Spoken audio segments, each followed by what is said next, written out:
Heavenly Father, as we come to you today, we come to you just hopeful and anxious as teachers and staff start rolling back in tomorrow.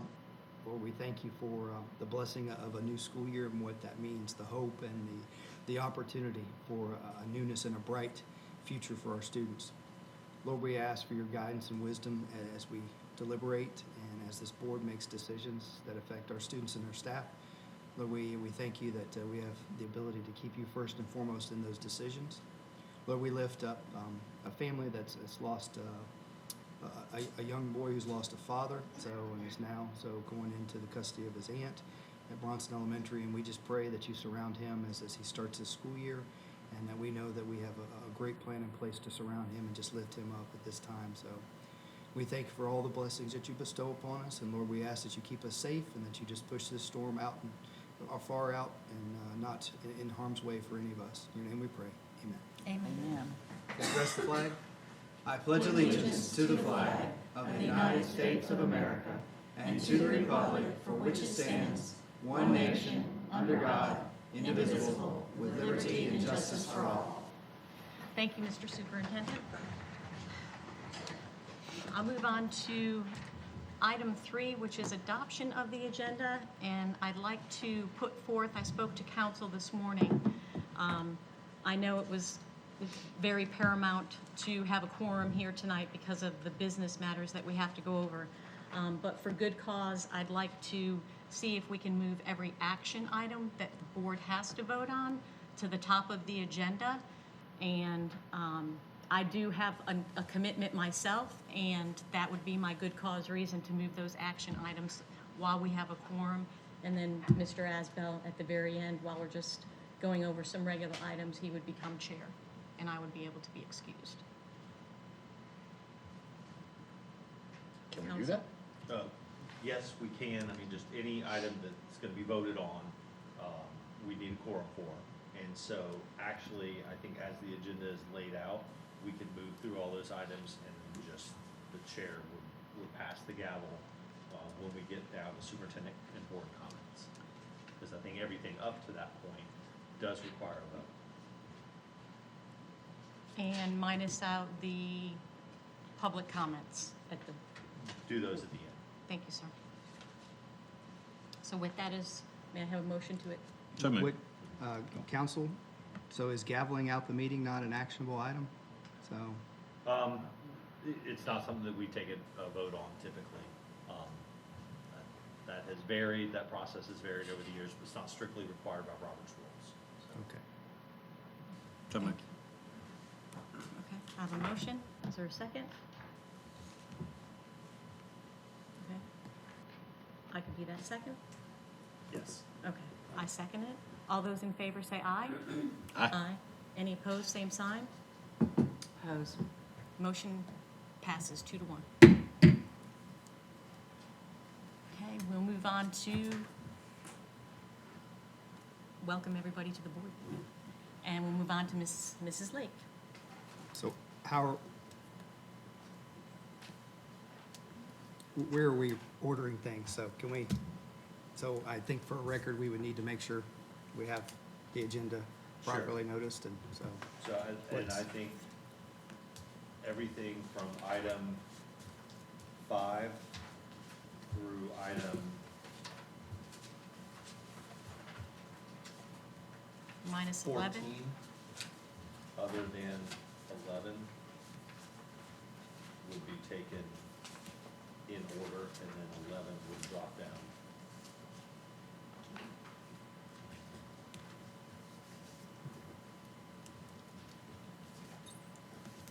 Can 11 drop down to number 14? Or Yes. just, I know those numbers don't add up, but just Yes. in reference. Is that good, Mr. Superintendent? Sure.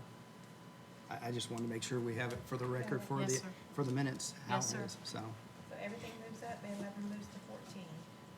14 becomes 13. Okay, Mrs. Lake?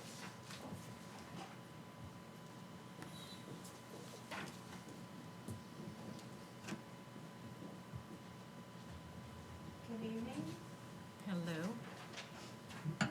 This will be the first first of two public hearings we'll hold on the upcoming budget. So tonight we're gonna adopt the tentative millage and budget, and then on September 11th, we'll adopt the final millage and budget. So our RLE, as directed by Department of Education, is 3.108, and that will roughly 11 million, brings 11 million in revenue. You know, 1.5 for capital outlay, which is 5.3 million, and our discretionary operating of 0.74, which is 2.6 million. That brings our RLE to 5.356, with a growth of about 1.4 million between all three, but a little over 900,000 with an impact to the general fund growth. So what is the rollback rate? I know we discussed this last time, but in case anybody missed it, we'll go over that real quick. That's the rate that would generate the same amount of property tax revenues as approved for the prior year. When the tax base increases like it did this year, the rollback rate is less than the prior year's rate, and we have to notice a tax increase. And this just means tax values have increased, so we're receiving more in local taxes when compared to last year, but the local tax rate did not increase. So this year we would have a 3.108 RLE, 0.748 basic discretionary, and 1.5 capital outlay. Again, for a total millage of 5.356, and that reflects a 5.5% increase. Does anybody have any questions before we motion to approve? How does that compare to last year's? Which part of it? The required local effort? I realize the discretionary and the capital outlay are the same, so. I believe that was 3.195, I can't remember, but the dollar amount increase is 726,000. So I guess I should have clarified. So the total millage rate is less than what last year? Yes. So, gotcha. Sorry, I should have been more clear on my question. That's really what I wanted to ask. Right. Move to approve tentative millage as laid out by Mrs. Lake in millage resolution 25-01. Second. I have a motion and a second. Any further discussion or questions with that? All those in favor say aye. Aye. Any opposed, same sign. Motion passes. Thank you. So we'll talk just a minute about some of the challenges impacting this year's budget. We are seeing a decline in FTE through scholarships and homeschool. We're seeing inflation and cost increases across the board, and that's really difficult when we have a fixed income. Health insurance, the board share of costs continue to increase, and then of course ESSER is exiting this beginning of this fiscal year, so we have some increased costs to the general fund because of that. So real quick, we'll look again at FES and the loss that we've seen. So this graph just shows from 2020 to what we're estimating for this fiscal year 25. The blue signals the amount of the scholarship, the dollar amount, and the red signals the change, the growth, the increase over time. And you can see last year, the dollar amount increased slightly, but the growth decreased from the prior year. This year, we're showing such a large growth because when Mr. Bennett and the superintendent and I do the forecast, we are given some models to use, and we know we're gonna have a decline, most likely in enrollment for ourselves. And we didn't have anywhere to really put that FTE, so we put it in scholarships, but it could very well go to kids exiting for homeschool. So, but for now, that is the way the model appears, with about 3.8 million to scholarships. So we'll look at enrollment changes between May of 2019 and May of 2024, and you can see the large increase in homeschool. The size of homeschool is about the size of Bronson Elementary, maybe even a little bit bigger. And then scholarships, you can see that's increased over time as well.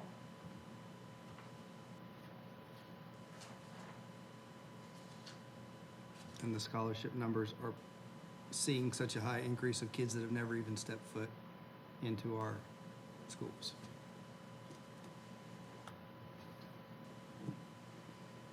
cost increases since 21-22. These are some of the areas that I'm seeing the most growth. Sub costs, we've seen a $372,000 increase in sub costs since 21-22.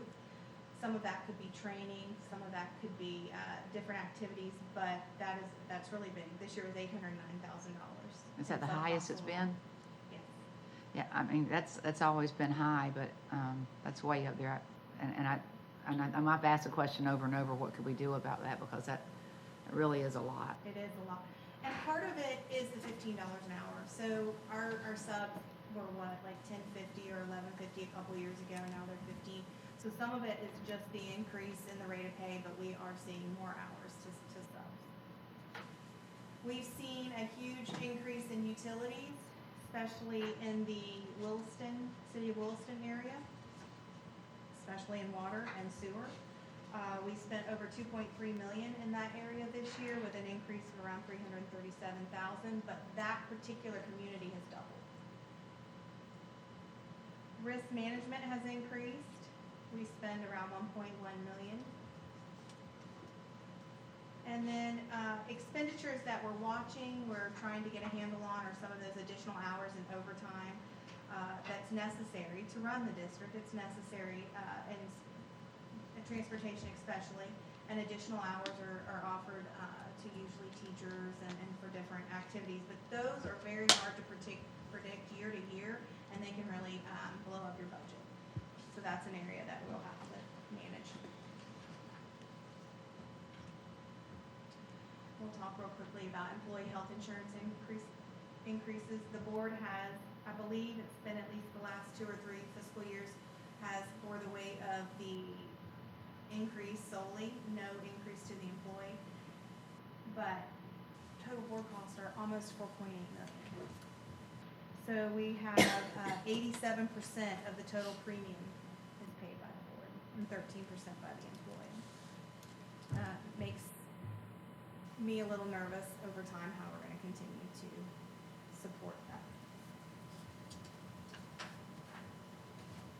And then if you want to take a quick look at the ESSER and ARP costs that are hitting the general fund, we had some positions. We have 3 mentors that have really supported our schools well too, and bringing on a 3rd MTSS coordinator, STEM coordinator. Ms. Jerry talked a little bit about that position.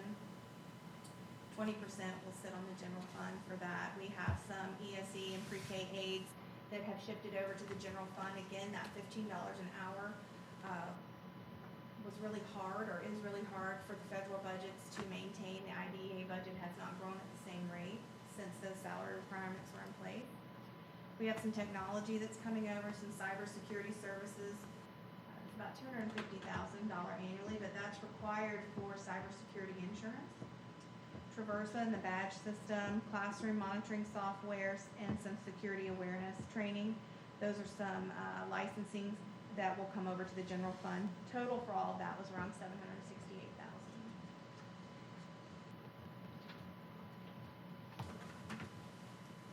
FEFP, we are seeing an increase in the BSA of about a little over $191 per FTE.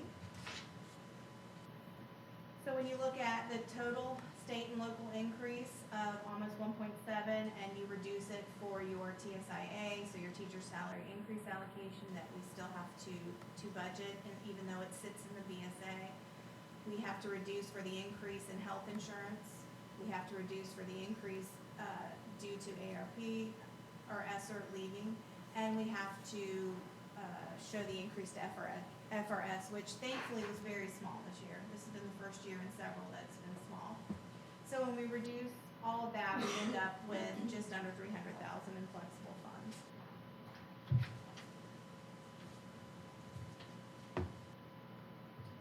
So in reviewing the tentative budget and comparing it to last year's budget, you can see a small decline in federal.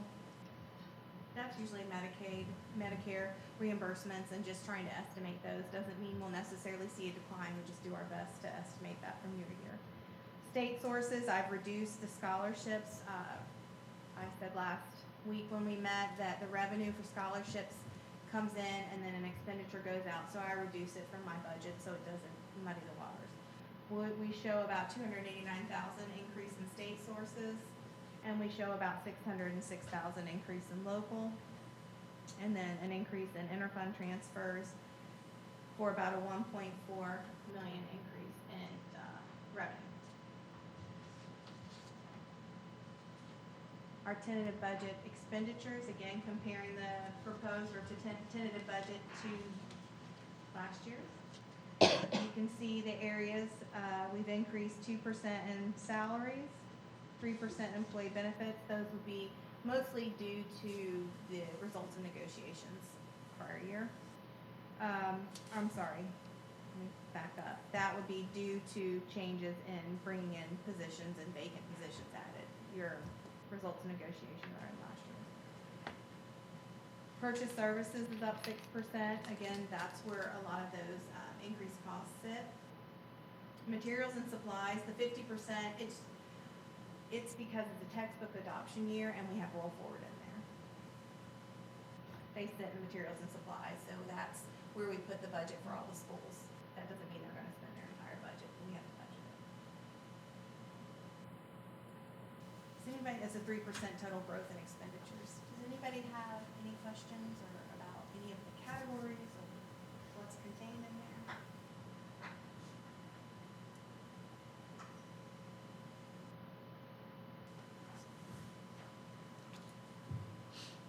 And if you look at it, it's by object. Again, I just did it by object on the graph, but this is, you're able to kind of see that the majority of our expenditures are due to salaries and benefits. That's where 77% of it goes.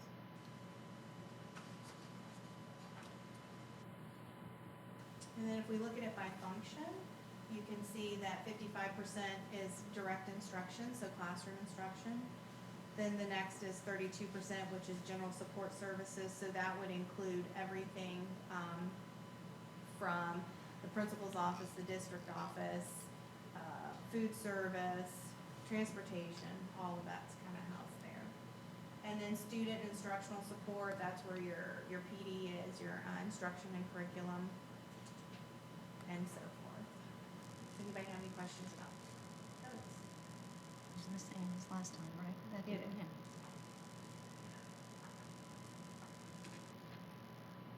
All right, and this is our debt service budget. We have a payment of $666,000 that we'll pay this year, and then one remaining of $655,000 for next year, and we will have satisfied our costs. We have racetrack bonds, which we will refund those bonds this year, so we'll be coming back before the board later to do that. Capital fund budget, this is where we received that 1.5 mil, and this is also where we pay back for the building of Chief Middle High School. That's why the expenditure line is so big. I'll show that, I think I have that on the next slide, the payback. So to date, we have 4.2 million outstanding, and we'll make a payment of 2.2 this fiscal year, and then we'll pay it all in full next fiscal year, a little over 2 million. That's great. Pay off all that. Food service, you can see they come in with a pretty good fund balance. Their revenues and expenditures are fairly 5.2 versus 5.5. Ms. Oberst has to spend down that fund balance. She cannot leave a huge fund balance, so she does a good job of trying to manage that. They are fully self-sufficient. So our federal programs budget, this is just the numbers we spent last year. We will finalize this budget when I do the final budget presentation.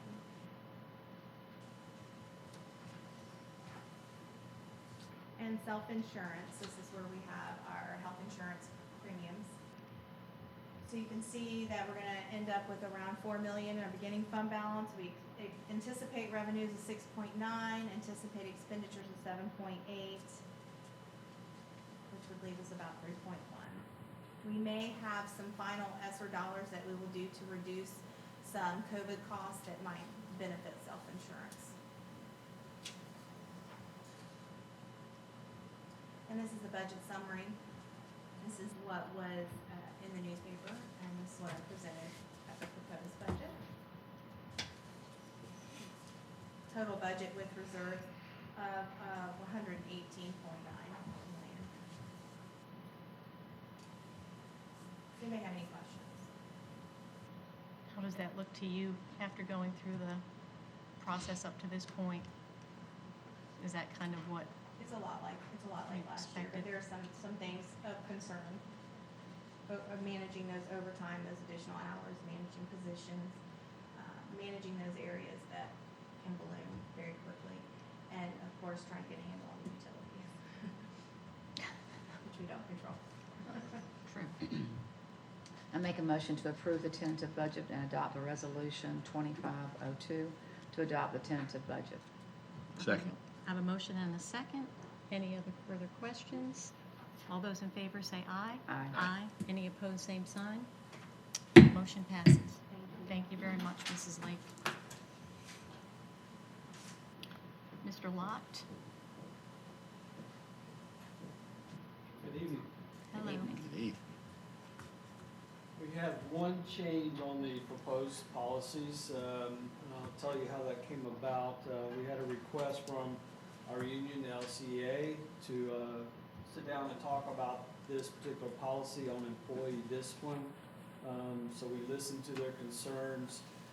Basically, the language that they wanted us to add, I added it in there, is in green. I don't know, doesn't have Mr. Asbell notes. He likes the but, green. But the rest Just of have it to is in read the whole red, thing. And if you look at our policies, you'll see that they have been updated to red, like we like, and I want to commend Ms. Hogan on her hard work on that, and she spent hours on the phone with board docs to try to figure a way, a workaround to get them basically so they would look the way we like them to look. So kudos to Ms. Hogan for that. Thank you. This particular policy, 6.112,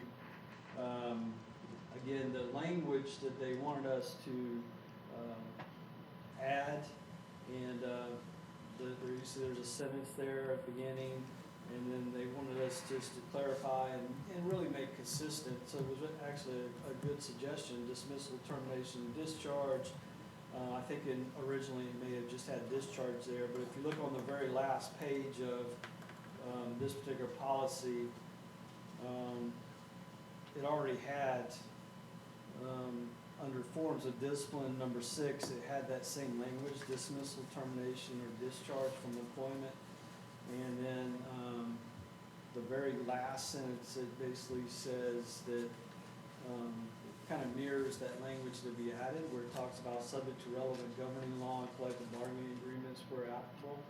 So really, what they've asked us to add didn't change in purpose what was already in there. I explained to them what's in one place applies to all of it, but out of a spirit of cooperation and being a good cooperative partner with the union, I didn't see a need to not comply with their wishes, and so I placed it in there. Just wanted you to be aware of that was the one that changed.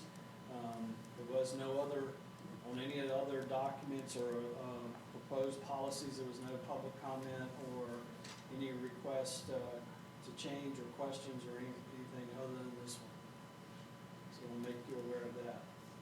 And it can stay in the process of all the other ones? Doesn't have to be, We need to vote to advertise it Right, as amended. doesn't have to start from scratch. No, Is what It's I'm- just continue. But I will tell you that we will have another round starting immediately after we finish this. We'll already have Yes, sir. another change that Ms. Wade alerted me to, so the cycle will start over again almost immediately. Yes, sir. Do So I- we need to move to keep advertising, right? Well, I don't know that we need a. it's We just we need to promotion. move to amend 6.112 as presented by Mr. Lott. Yeah. So, Have a motion to amend 6.112. As proposed by Mr. Lott. Second. Motion and a second. Any further questions? All those in favor say aye. Aye. Any opposed, same sign. Motion passes for the amendment of that policy. Mr. Lott, to let you know the secret, I don't know what color they are, but the change you talked about is lighter than it's a little lighter, that's all.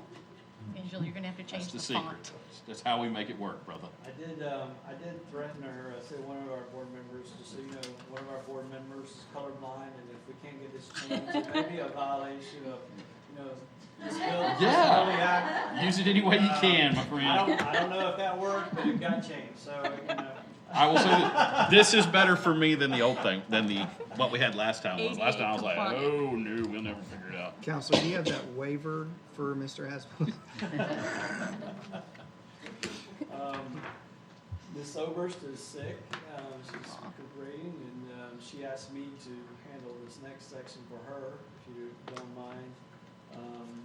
In regard to the wellness policy, and as you know, she reconfigured that and took out a wellness plan, basically put it all into the wellness policy. She said that there had been no public comment or any questions whatsoever on that policy, so.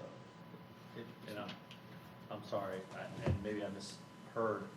I heard that we had the vote on 6.112.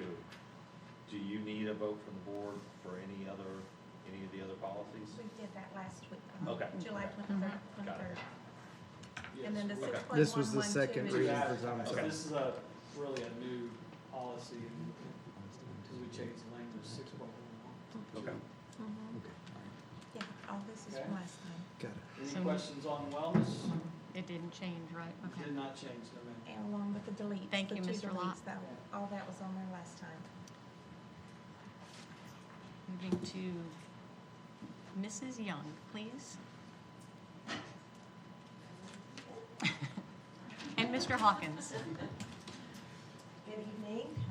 Hello. Thank you guys for having a few minutes to hear about our proposed mental health plan for the 24-25 school year.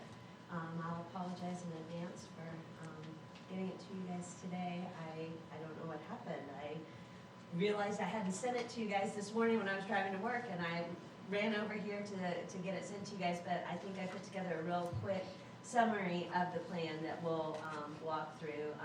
Mr. Hawkins and I kind of worked together to not really change a whole lot from last year, but just tweak what we did last year, because our plan has been working to set us up for success for the new school year. So these funds are used to provide some staff. You can see there's a variety of folks up there that are direct hire, pays a portion of the salaries for our behavior specialist and family liaison. And our contracted services through Active Wellness Group, I think it was formerly known as Kim Carpenter Herring's Group. We're going to continue to work with them for this coming year. We are hoping to purchase some curriculum to use for helping with our students. You can see the three that are listed there: Satchel Pulse, BASE, and Zones of Regulation. All of these are research-based, evidence-based strategies for addressing some social skills, resiliency, and overall wellness for our students. And then finally, the funds are used to help us to provide that professional learning for the teachers through the youth mental health assistance training that we're required to do, substitutes, travel stipends, and those kinds of things.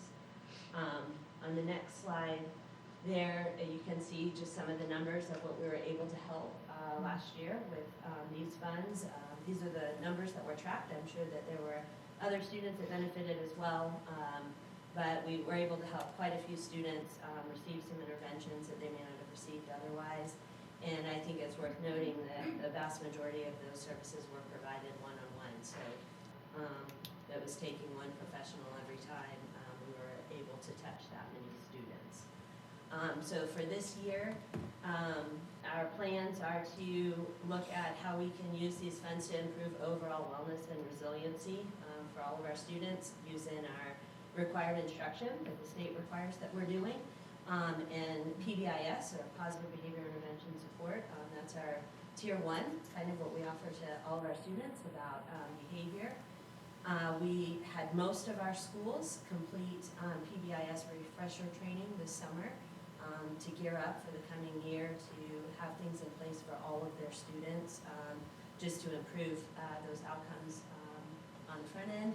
And then we're looking to streamline our referral process so that we can be more efficient and make sure that we're increasing the number of students that we're able to serve.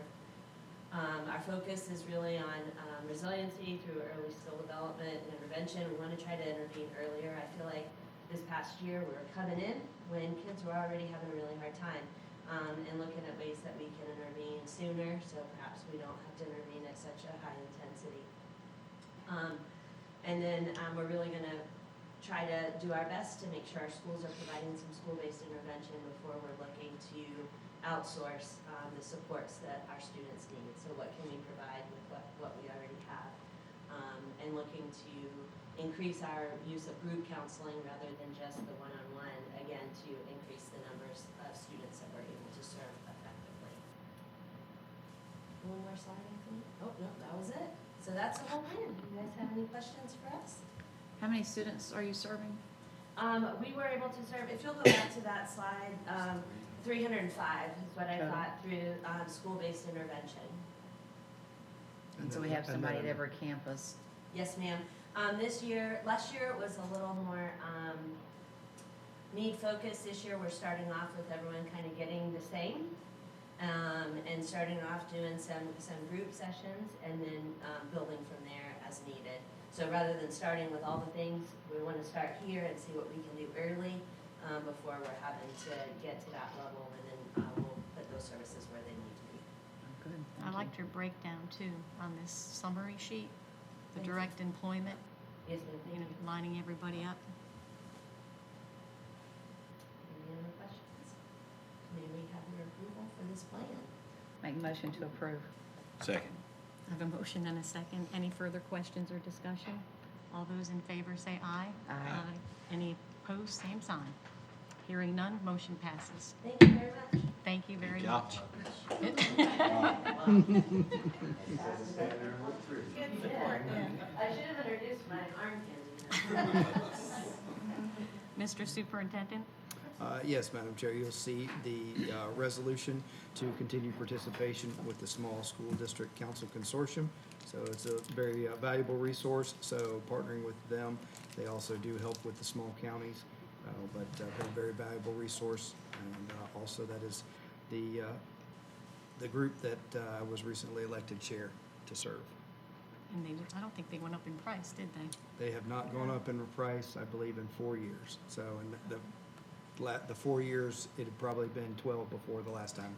So, and part of that does also include some costs when we have conferences where the small districts have breakfast and things like that. So I think it's 125 of that cost goes into breakfast to the Florida School Boards Association to help at those conferences.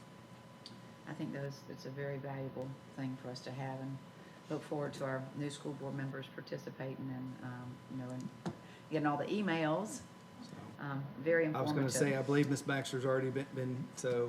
Oh, are you is getting the getting email? emails. Yeah, So, I got a call from the president yesterday, Yeah. Tim. I'm thinking his last name. Is that the School Board Tim Bryant? Association? Tim Bryant? Yeah. so from FSBA, gotcha. Yes, Okay. Right, yeah, this is, Nice this is a different, this is a little different. But This yeah. this helps a little bit with our legislative process, Right. so, and they usually have kind of get together to kind of to help our small rurals, so kind of have a focus on just small and rural, when we have day in the legislature with FSBA, so, it's a good resource, and they have a lot of valuable information that breaks down what each small and rural county, what you see, a millage rate, what a mill comes into, the penny sales tax, and different things on some demographics, so that comes with, and they bird dog a lot of the legislation on how it affects the small and rurals, so versus FSBA looking Pensacola to Key West and kind of looking globally. This is an actionable item. I make a motion to approve. Second. Motion and a second. Any other questions or discussion? All those in favor say aye. Aye. Aye. Any opposed, same sign. Motion passes for the resolution. On to 10, it says Mrs. Brookins. Yes, I would like to make a proposal that our regular scheduled school board meeting is August the 20th. We know that that is a big voting day and it impacts a lot of people.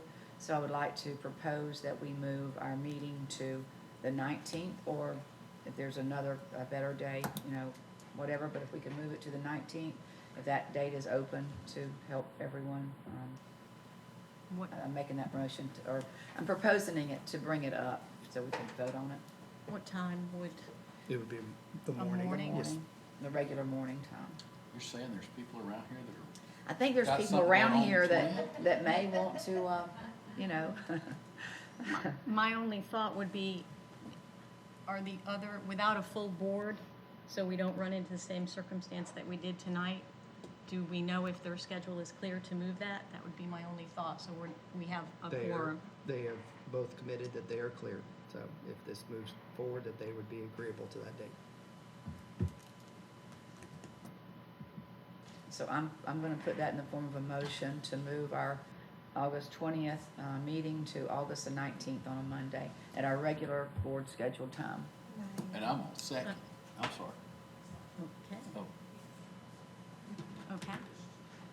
It does not affect the trim calendar at all, sir, Counselor. since some of y'all have something to do, So 20. Well, I'll September move two 11th will other be our appointments to make it final fair. budget. I have a motion and a second. All those in favor say aye. Aye. Any opposed? Motion passes.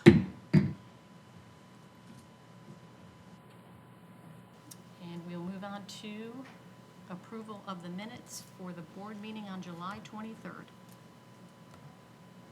May I have a Move motion? approval. Second. Motion and a second. Any questions for the board meetings, minutes, board meeting minutes? All those in favor say aye. Aye. Any opposed, same sign. Motion passes for the minutes of the board meeting. The consent agenda, Mrs. Brookins? I did talk to Mr. Cowart, but I do have a few more questions. First and second grade combo unit, tell me about that. So, Ms. Wade, would you kind of share, so what we're working on? That was a request from Bronzeville Elementary School, to do that. They're gonna use Mercy P6, it's gonna be more an ESOL classroom, Community, certified in that. Oh, okay. it's a community classroom that we've used to model, so at Williston L, so Bronson L is gonna try this model there. Okay, and I didn't know what the CSFNS position, what's that? Food and nutrition. Food so, nutrition, yes, oh, ma'am. okay, just an extra 6 hours on that one, okay. And then, tell me about the fabulous teacher for, Chief of Middle High School, VOTEC. Yes, ma'am. So I actually saw Superintendent Thomas today, and he gave me a hard time about stealing his one of his ag teachers. So, but yes, Miss Hannah George is coming over to us. She's been the ag teacher over at Ruth Raines. And I have it under good authority that we get kind of a package deal, that when we get her, we also get her husband, who's very active in the chapter up there. So we kind of got a 2-for-1 deal in that, so. Good, We, I'm we're glad to gonna hear miss that. Dallas Locke, but I feel like we've got a budding, newcomer that's really eager and has had a lot of success over in Dixie with their middle school chapter, and look forward to her coming in and growing. Good, looking forward to that, thank you very much, that's all the questions I have. Thank you, Mrs. Brookins. Mr. Asbell? All my questions were answered. I ain't gonna say I'm good. I have answers. And I move approval. Second. All my questions were answered. I have a motion and a second. All those in favor for the consent agenda say aye. Aye. Aye. Any opposed, same sign. Motion passes for the consent agenda. Going on to 14 for the finance. Move approval. Second. A motion and a second. All those in favor say aye. Aye. Any opposed, same sign. Motion passes for the finance. And at this time, Mr. Asbell, I will hand the gavel over to you. I'll take her. And we'll see you later. Thank you very much. Excuse me, everyone. Thank you very much. Have a good evening. Those are all covered. I thought you fell. I'll do it out there. You thought I I fell? thought you fell. I did not fall. I was like, oh, Lord. Just went to get this. Okay. If you see me do that, Angela, I fail. I'll leave these on your desk. Thank you. You're welcome. That's your pen, Angela. I'm taking your pen. Thank you. Have a good evening.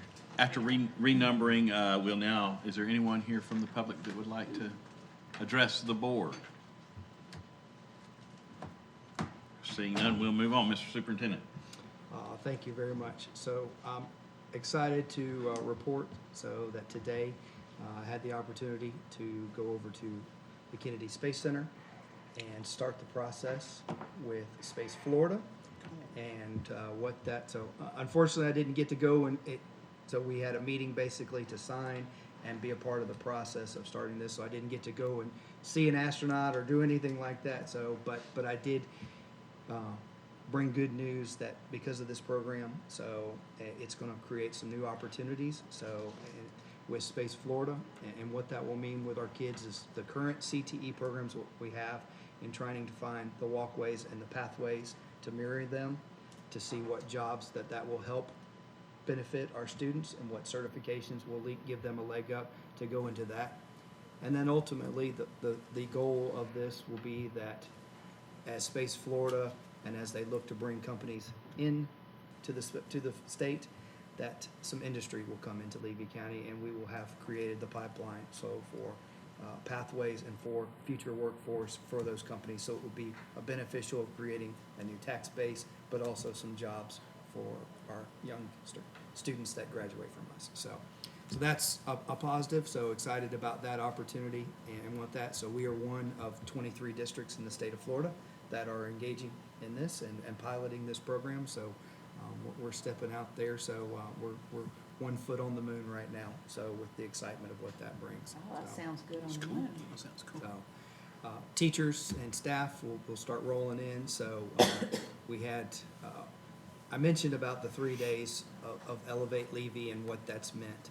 And being around 23 other superintendents today and hearing and your heart kind of falling whenever a superintendent says they have 100 teacher vacancies right now.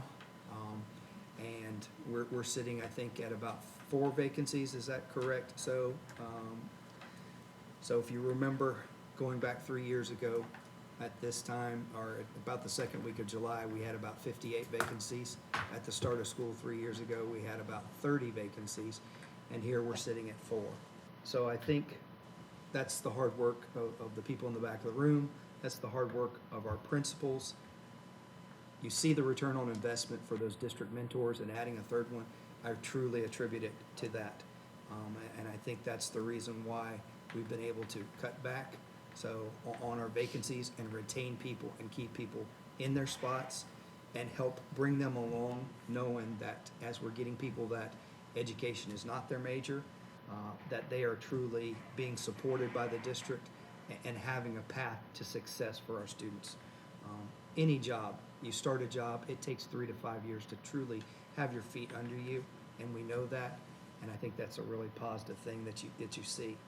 I do attribute some of our sub-cost to us taking some of these new teachers out of the classroom and having them go visit someone who is an expert teacher. So we're trying to refine some of those things on how we can make sure that we're doing the best thing, but I think that is one of the things that you see in an uptick of those sub-costs because of taking those new teachers and having them go and watch and kind of be side by side with a veteran teacher somewhere else, which means we have to put a sub in that classroom. So I think that's a great idea, and I support that, but I'm still just so against those high sub costs. Yes, That's a ma'am. lot. Yes, ma'am. And So- just, continuing to go up, but I understand, where you're coming from on that, and we do need to support our teachers, and I do appreciate that, so that, it's a double edge there, but It is, and we're working and trying to come up with different solutions, and we're tracking it. Ms. Lake and I have had quite a few conversations, and Ms. Wade, and take a look at these things, and also making sure we can code to have a direct correlation to make sure where some of these things are, so we have a better idea, so we can fix the problem. So with that, school grades have popped, and district grades, and you look across this district. I'll not to steal any board member's thunder, but with Miss Clemenzi not here, I had the opportunity to go down and I had a community meeting last night at Yankeetown School, and how excited to see the mayor of Inglis, the mayor of Yankeetown, and how engaged they are with that school, and that school is an A, and it's truly just kind of magical to see where that school has come. 3 years ago or 2 years ago they were a C. Last year they took a 20% increase to a B, and this year they made it all the way up to an A, and that's a testament to Ms. Westfall and her staff. They have the perfect mix of alumni, Yankeetown alumni there, but also some fresh blood bringing, and also with that, I really was excited.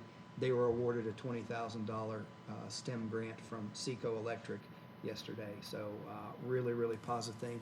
Miss Tanya Taylor was helpful with that. Coupled on, they got a $10,000 private donation, so from a couple out of Tampa about 6 weeks ago. So some really, really unique things down at Yankeetown with that. So, and then if you look at Williston, with our Williston schools, Joyce Bullock had some of the highest scores there, and we know that we're preparing for the K2 to have a school grade with that. But really excited what Joyce Bullock and what Ms. Cribbs was able to do there. So we still have work to do at Williston Elementary and Williston Middle High. We thought we were going to get close, and with the change, the state changing and bumping up, Williston Middle High School just came under the threshold of rising from a C to a B.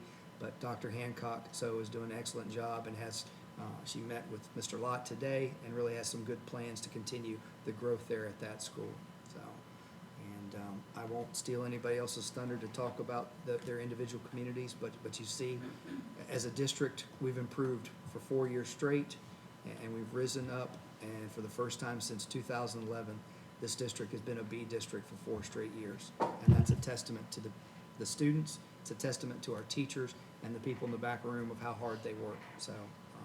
And obviously, we couldn't do it without the cooperation of the board and helping push things along and with that. So a lot of great things as we head towards August 12th, and as we'll keep moving forward, and just appreciate all the efforts. It's been a busy summer. Breezy's got us getting us ready. The roofing project it is complete at Williston Elementary, and we know what a blessing that is and how long we've needed to get that done, and are appreciative of being able to take advantage of that.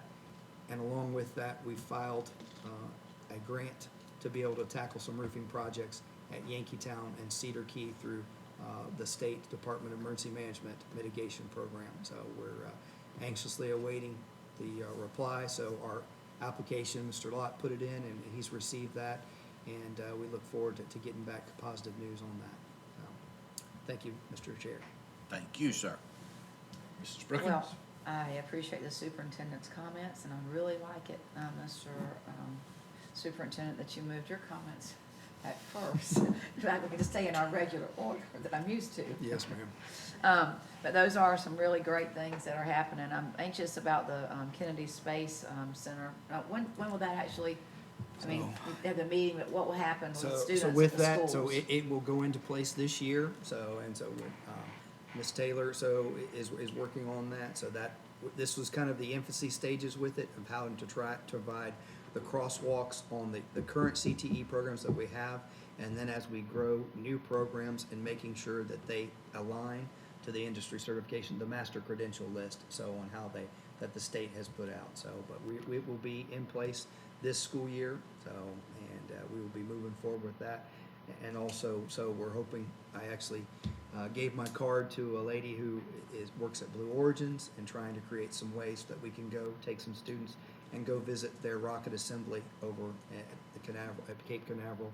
It's right across from the Kennedy Space Center, and as a superintendent association, we got to tour there, and I'm hoping that we can get our students an opportunity to go in and kind of see, as we push down some career and technical and some STEM, and possibly maybe push it even farther down into our elementary, which I know we do, but make it a little bit more robust. So. I think that's going to be super exciting. Look forward to hearing about that in the future. I'm really glad about our schools and our teachers and our vacancies. Do we have any other major issues, Kaylee, with employment? Yeah, well, that's good. I'm happy to hear that. That's fantastic. And I know Breezy's been working hard with everything, with maintenance, and lots to do in the summertime. Looking forward to a great year for the teachers coming back and the students, and anything I can do to help as a board member and support them. Yes, ma'am. That's all. Thank you. Thank you. I'm not used to being chairman. I'm sitting here waiting on somebody to tell me it's my turn. First of all, when we go to the Kennedy Space Center stuff, if they need a grown man chaperone. That's right, there you You'll go. be first on the list. Okay, I don't know about anybody else, but when I was a kid in school, the coolest humans on earth were astronauts, and that was just, and it really upset me that we quit doing NASA stuff. I mean, that was just, those were the coolest guys going, and I still think they're cool. So I think that's neat. I'm all for that. Just quickly want to remind everyone that Bronson's football team has their annual golf tournament on the 10th. I don't know how many people here are out there listening on YouTube play golf, but there are several folks that have sponsored teams that aren't able to compete this year. So if you need to go play some golf, get with me. I can get you in. But if you want to sponsor a team or you want to donate a little money, they need that too. I think I saw Miss Lake's hand go up. So. You in? You in? Okay. I would also, I'm gonna echo Mrs. Brookins. I appreciate everybody that's done so much over the summer. It's amazing that everybody does so much in a short amount of time. Most people think, man, I got the summer. Woo, take a break. Not the bunch at the district office. It gets a little bit tighter. And I'm also proud to say that both Bronson schools have moved to a B now, and we're incredibly proud of that. And pat on the back to everybody that had something to do with that. As typical, Cameron Asbell talked about how great Bronson is. We knew it was coming. The A is coming. You know, the best is in Bronson. You can't spell best without B-E-S, as Cheryl used to say. And so it's just a matter of time. And we're slow milking that thing is what we're doing. No, that is a big joke. I want to say this right here. He is not eligible for it. But in my opinion, Chris Cowart deserves an impact award. You came into your office. You're going to get this school district to an A. You have slowly worked. You're slow working it. You're going to get us there. And I'm proud of you. And you've got the right people. You know, the sign of a brilliant man is having the right people around him. He's got the right people around him. And you're doing a great job, and I appreciate you. I will also say this, and we're not going to get into all the details. He'll know what I'm talking about. I've known him since he was 4, and I was slightly older. And one thing about him, he's always fair, and you have been fair. You know what I'm talking about, and I appreciate his fairness on everything, and that's all anybody could ask for, and you've done a great job. And we in Bronson appreciate what you do. And I appreciate you. Yes, sir. So I'm going to end it at that. Is there anything else? No. I did forget No? one thing. No. See, this is why we let him talk before us. And I even brought this brochure. I like it going back to that, too. I don't want him talking at the end. We had our counselors meeting the other day, and in true, just outside the box things that I never and we've not done, but anyways, I got a phone call from someone I know, and they said, "Hey, I want you to call this guy, and his name's Bad Bob." And so it threw me for a loop, and so I called the voicemail, called them back, and I'm like, "What?" So there's a group called Bikers Against Child Abuse, and so I called Bad Bob. And Bad Bob is a retired executive from Disney, but rides a Harley. They came and presented to our school counselors, and they provide they stand in the gap when kids have child abuse, kids have been in any type of thing, but they're willing. They basically, so will be protection, they'll go to court, but it's a resource that I never knew was out there, and so Miss Marcy, and Miss Darby had our counselors meeting the other day, and so they had an opportunity, so it's just another kind of tool in our counselors that did not know was out there, but a resource for them that we now have in Levy County, that as we see these things, the unfortunate things, so that our kids will be surrounded with people that are going to provide some love on them in a different way and some support for a whole family. So anyways, I wanted to just speak about that because it was a unique thing that, so I never. Bad Bob? I met Bad Bob. So Bad Bob, Seawolf, and Coach came and spoke, and they kind of presented, and they're in 46 states and 17 countries, and it's just a unique thing that now we have access to for our kids that we hadn't had in ever. So What's a sea wolf look They look like bikers. he looked like a biker. So like? but Biker-looking guys? They said, you know, we have doctors, we have lawyers, so maybe we don't know, counselor may be a part of the bikers against the BACA group. So, but anyways, Different kind of biker. and they're retired. Some are retired, some are still working. But it was just a unique thing that the fact that they're willing to go to court and kind of stand in the gap and do some things that when there's a child in need was a unique thing. So, anyways, so sorry if I forgot that, even though I brought there. So I'm finished now. So. I think, and I forgot this. I am thrilled to have Mr. Hawkins back. Yes. I think you're good. Now then, you two with the beards, y'all gotta get y'all some leather jackets and bikes, 'cause y'all can be our Bad Bob and Big Ben. Anyway, if there's no further business, I'll hush for tonight. Meeting adjourned.